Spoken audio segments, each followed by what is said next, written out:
doing out here, man? Hope you guys enjoy your food, and I appreciate everybody out here.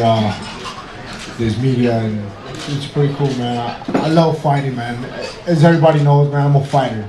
I'm not a pretty dude, but hey, I love to fight. I'm into the ring. I'm an entertainer, man. That's what we're in here to do. Every one of us, as a boxer, we're entertainers. Everybody pays for their ticket. Everybody pays for their HBO cable bill, and you guys better pay for it, because that puts money in our pockets too. I remember when I used to steal cable and watch all the fights. So, no, but it's an honor, man, and it's time for Friday. This time Friday, and me and Friday on Saturday gonna put on a good show, and that's what I'm here to do. Thank you. Thank you, Chris. Well, I gotta tell you, they're not a live crowd out there, Chris. You threw off some good zingers there. Okay? And I still don't believe that one person that said I look better in this color than you did. That's not true. You know, and I do want to throw something in on Chris. I think it was very important to get him out here on the East Coast in front of the writers out here, and to see how he's, you know, taken the reins of becoming an elite heavyweight. And, you know, when we sat back and I listened to Larry Merchant, and I heard some of the comments that he made, they were correct. You hate to hear it, but they were correct.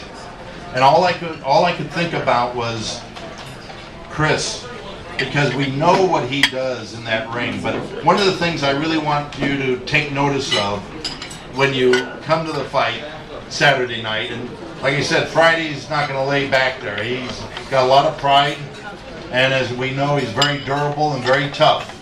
But I believe what you're going to see Saturday in Chris Arreola is the combinations that were lacking when he was fighting Adamak, when he was fighting Vitaly Klitschko, and when he's got his combinations going and his speed going, he's one of the most devastating heavyweights out there. Anyway, I wanted to throw that in, Chris. Thank you, appreciate it. Do you agree with us? Okay. In the opening HBO bout, we champions promoter Teiken Promotions, who's run by Mr. Honda. He's been the leading promoter out of Japan for many, many, many years, and one of the classiest men in the boxing business. As a matter of fact, I'm going to not even go out on a limb. He is the classiest man in the boxing business. Very well respected, very honorable, very ethical, and that's one of the reasons why he's been so successful. He's got his champion, Shimoda, who's the WBA Super Bantamweight Champion, as I mentioned before, who's got a record of 23-2-1 with 10 KOs. And he's given the shot of fighting our #1 WBA Bantamweight, Super Bantamweight contender in Rico Ramos. Rico's got a record of 19-0 with 10 KOs, and he's being trained by his old-time trainer, who just recently came back on board. Very well known out in the Los Angeles area, very capable Steve Jenkins. Steve, congratulations. Gee, I gotta tell you, they must all be eating, not even a round of applause up there, Steve. What I'd like to do is have Rico grab that microphone, say a few words to everyone, and how you're ready to take this title back to America. Rico Ramos. Thank you. First off, you know, I want to thank God. If it wasn't for him, I wouldn't be here. Also, thank brilliant Al Heyman, Sam the Man, HBO. I mean, this is some real big for me. Please be quiet in the back, please. Go ahead. This is something real big for me, and we trained too hard for this. And this is my life. I've been training for 16 years for this, and I want to thank Shimoda for giving me this opportunity. Come July 9th, I got to take that belt home with me. So Thank you.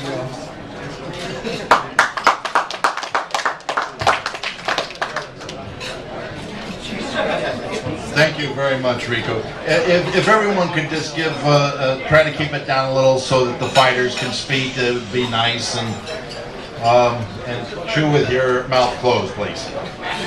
Well, my mom and dad told me that throughout the years, so I can pass it along to everyone else. The champion, and I wish Mr. Honda was here to be a little bit more convincing of it than I am, but he told me it, and I believe it. He said it's the first time in the history of our sport that a champion from Japan has come to America to defend that title. There have been Japanese fighters that have come to America to challenge for the world titles, but from what Mr. Honda says, it's the first time a Japanese fighter has ever come to America to defend his title, which would obviously be history, which, you know, not that I find that not to be correct, because it sounds very logical to me. But we appreciate you coming to America, Shimoda, to defend your title. He's got his translator, Nobu Ishishima, who's going to be interpreting for him, and I want to introduce you and give him a great welcome to America, and taking the shot of defending his title on American turf, Akifumi Shimoda.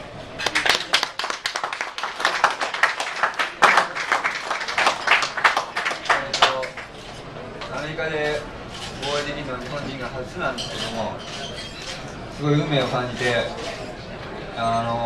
そういう場に入れて光栄に思います。試合の日は自分の持っている全てをかけて熱く強く戦いたいので、応援よろしくお願いします。必ずベルトを持って帰ります。It's the first time that the Japanese champion has defended his belt in the United States, and I'm very grateful to be here. And on Saturday night, I plan to put on a heated, exciting fight, and I plan to take the belt home on Saturday. Thank you very much. Before I get to the main event, one of the side notes I'd like to just inquire about.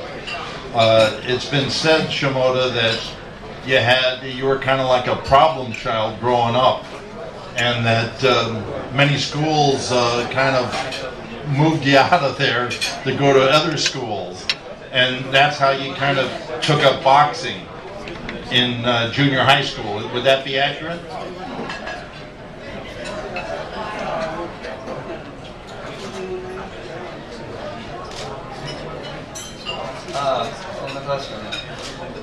No, that's not accurate. Thank goodness, because I was going to say he seems like such a nice young man, but you can always become a nice young man after having problems as a younger kid. When did you start boxing in junior high? Before I graduated from middle school. Yeah. Okay. Great. Thank you very much. In the mention of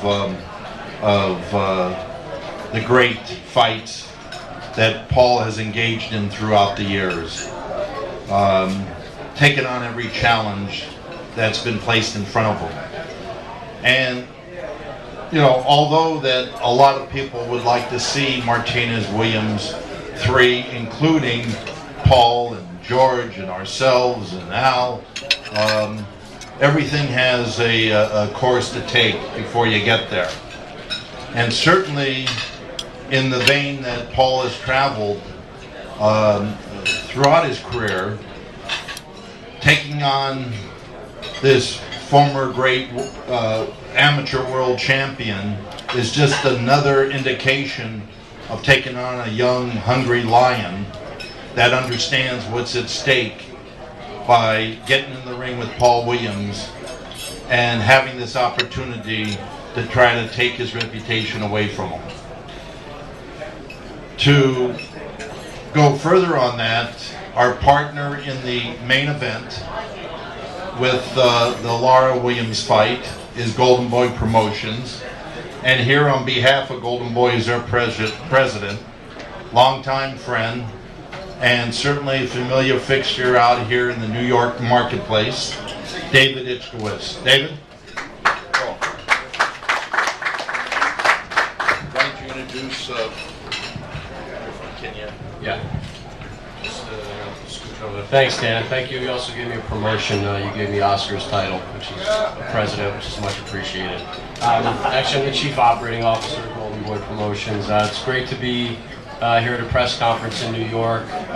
Want to thank Dan and the entire staff at Goossen Tutor. They're always great to work with. I've known Dan for many, many years, and they're always great to work with. Also want to thank Paul Williams, George Peterson, and their entire team, all the people behind the scenes for this great opportunity for Erislandy. Also Ross and Kery from HBO, Ken Condon, and Aaron Davis from the New Jersey State Athletic Control Board. A few people I want to acknowledge, members of Team Lara, before I introduce the fighter. His assistant trainer, Henaro Alarcon, who's in the back somewhere. Edward Jackson, his strength and conditioning coach. Miguel Diaz, who is going to serve as the head trainer in the ring this weekend because Lara's head trainer has a previous engagement with a fighter that he was unable to break away from, and that's Ronnie Shields. So his entire camp has been handled by Ronnie Shields, with Miguel Diaz actually taking the reins the night of the fight.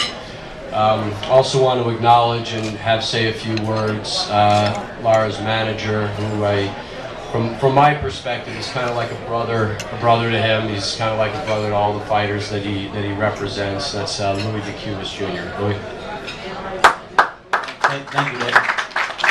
First off, I want to thank Paul Williams, Al Heyman, everybody for giving this opportunity. I want to thank Golden Boy, Blue Wave, our co-promoter, Dan, and we're ready for this, man. We've been in camp for 8 weeks. We know Paul Williams, everything he's got. He's a relentless fighter, but with being relentless, he's also vulnerable. And come July 9th, if he comes with that pace, we think we're gonna have a huge surprise. So this is the year of the upsets, and everyone make sure you're tuned in July 9th. Thank you, Louis. Kery, actually, as Dan said, covered a lot of ground with respect to Lara's background. I know you look at Williams and his resume; it's a pretty impressive one. And Lara, as a professional, doesn't have the experience that Williams has. But what everyone, in just looking at his record, overlooks is that he grew up in the Cuban amateur system, and he was considered one of the best fighters ever to come out of that system. And Kery mentioned 320 fights. I think it's important to recognize he only lost 10 of them. So he was 310 and 10. So even though he only has 16 professional fights, he's experienced way beyond his years. And going back to when he had about 8 fights, his team was talking world title. So this is a fighter that's experienced beyond his years. He has Cuban national championships, world championships under his belt. This is his opportunity. This is it. I thank Paul for giving him this opportunity, but he's facing the Super Bowl. He's on HBO. He wants to look good. He wants to win, and he's the underdog. And as Louis said, boxing 2011 has been the year of the underdog thus far, so it's not a bad year to be an underdog. Want to introduce him now, originally from Guantanamo, Cuba, now living in Miami, Florida. He's got a record of 15-0-1 with 10 KOs, Erislandy Lara.